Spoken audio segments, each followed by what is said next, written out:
Tehran has hit back at claims by US President Donald Trump that he would declare the Strait of Hormuz as US territory, asserting that the waterway would remain Iranian. Trump made the comment while speaking at a rally in New York. It was unclear how serious his statement was, and US administration officials later briefed US media that he was joking. And after we finish defeating Iran, which is being very badly defeated, pretty soon I'll be declaring the Hormuz Strait a territory of the United States. Essentially, that's what it is. We have the blockade. No ships get through unless we want them to.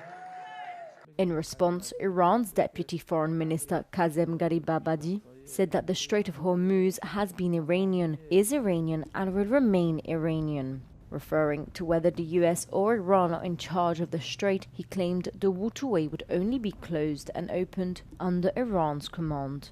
Along with Iran's nuclear program, the strait has been one of the key sticking points in intermittent talks between Washington and Tehran. Wildfires have been erupting across Europe as a new heatwave grips the continent, with major fires raging in the UK, France, Croatia, and others. In the UK, authorities say flames ripped through homes in a town near the city of Birmingham. Aerial footage showed large plumes of smoke engulfing the town in what officials described as one of the most significant fires the area between England and Wales ever faced. At least 4 people sustained injuries as a result of the fires, including a child, who were taken to hospitals for treatment. Similar blazes have also broken out in southern France in the department of Landes, neighboring Bordeaux, where authorities say hundreds were evacuated as fires burned an area of approximately 600 hectares. France has been grappling with severe wildfires over the last few months, including near the capital Paris, due to record temperatures exceeding 40 degrees Celsius, coupled with drought and strong winds, which experts attribute to human-caused climate change. In Croatia, intense fires forced hundreds of people to flee their homes on the small touristy town of Lakva Rakoznica as the flames swept through pine forests and vegetation before making its way into residential areas. A series of fires have also been recorded in nearby Montenegro, which authorities say have been rapidly spreading due to strong winds. France's Constitutional Council has approved a law on the right to assisted dying. The legislation establishing a right to assisted dying for some adults suffering from an incurable condition was passed by Parliament in July after years of debate. French President Emmanuel Macron's office hailed the decision as the law is seen as one of the major social reforms of his second term.